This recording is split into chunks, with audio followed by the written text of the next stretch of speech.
Notre engagement panafricain sera renforcé.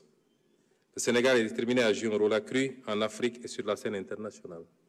Fidèle à notre tradition de havre de paix, nous œuvrerons à renforcer notre intégration régionale au sein de l'Afrique de l'Ouest et à promouvoir une coopération plus étroite avec nos partenaires africains.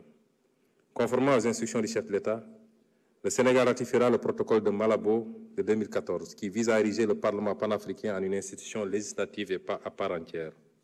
Dans la même foulée, nous passerons en revue tous les traités et protocoles régionaux afin de nous mettre à jour pour ce qui concerne la ratification, leur incorporation dans notre droit interne et leur mise en œuvre.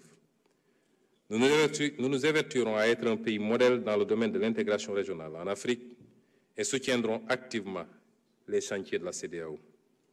Le Sénégal renforcera, comme jamais auparavant, ses relations avec les pays africains frères. Nous œuvrons sans relâche à favoriser les relations entre les secteurs privés et milieux d'affaires africains et ouest-africains afin de développer le commerce intra-africain et interrégional en exploitant les facilités offertes par la ZLECAf et la CEDEAO notamment.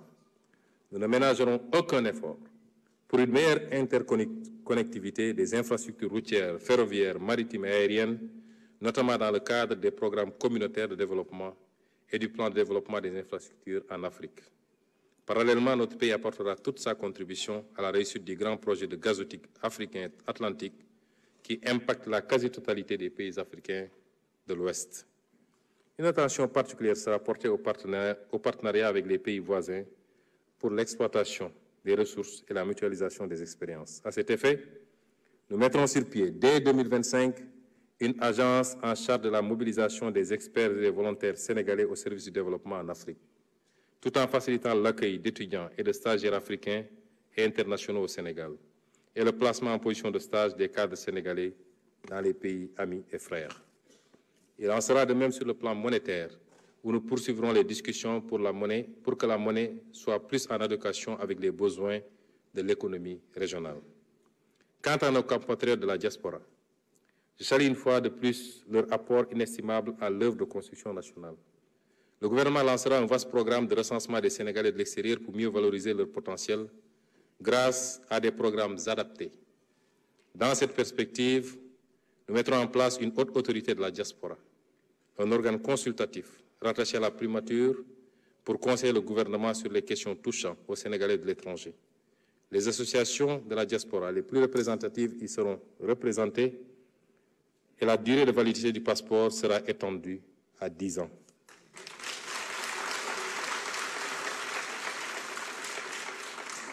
Le gouvernement nommera des magistrats de liaison dans certains postes au-delà de l'entrée judiciaire.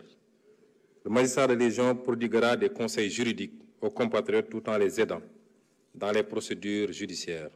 En outre, nous entendons créer les conditions de mise en place d'une banque de la diaspora.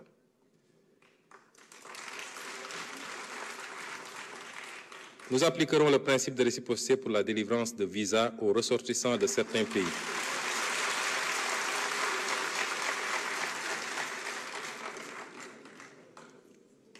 Nous appliquerons le principe de réciprocité pour la délivrance de visas aux ressortissants de certains pays qui l'exigent à nos ressortissants.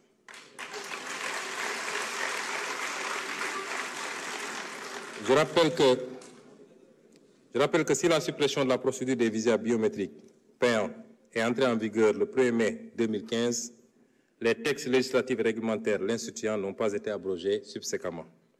Il s'agit dès lors, tenant compte de l'expérience précédente, de bien en cerner les faiblesses avant toute décision, notamment celles liées aux impacts éventuels sur le tourisme, les lenteurs dans la délivrance des visas, ajoutées à la disponibilité des moyens matériels et humains dans les aéroports et postes frontaliers terrestres du Sénégal. D'ores et déjà, nous engagerons des discussions avec les pays relevant des catégories B et C afin d'exiger en retour le visa gratuit pour les ressortissants sénégalais sur la base du principe de réciprocité. Nous ouvrirons également des discussions avec les pays dont les procédures de traitement des demandes de visa pour les ressortissants sénégalais portent préjudice à nos compatriotes. pour mieux comprendre les procédures d'accès aux plateformes de prise de rendez-vous, la tarification des frais exigibles pour le traitement des demandes, les procédures de vérification d'authentification,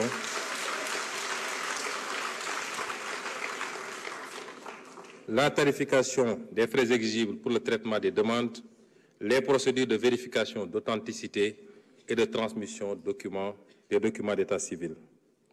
Enfin, le gouvernement apportera une solution idoine à l'immigration clandestine. D'abord par la mise en œuvre d'une politique de développement et de lutte contre la pauvreté portée par la Vision 2050, ensuite par le renforcement des dispositifs de lutte contre la migration irrégulière, en multipliant les contrôles et en renforçant les sanctions, mais également par la promotion d'une migration régulière en partenariat avec les pays d'accueil et de transit des migrants, ainsi que le soutien aux initiatives de retour volontaire et à la réintégration. Il s'agira de lutter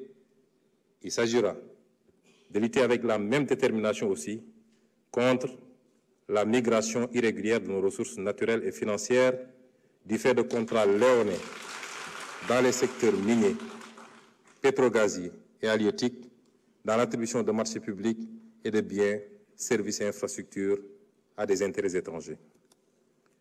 Monsieur le Président de l'Assemblée nationale, Mesdames et Messieurs les honorables députés, chers invités,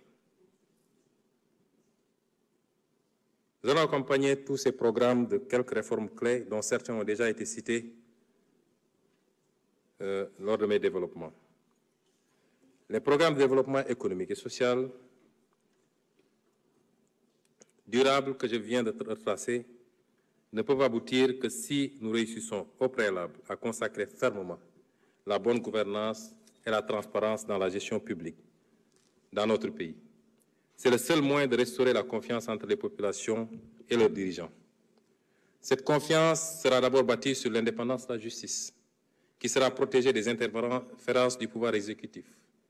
Le système judiciaire occupera la place qui aurait toujours dû être la sienne, à l'avant-garde du combat contre la corruption, contre le détournement des deniers publics et pour la protection des droits des citoyens. Nous nous appuierons sur les conclusions consensuelles tirées des assises de la justice pour engager très bientôt les réformes à apporter à notre système judiciaire.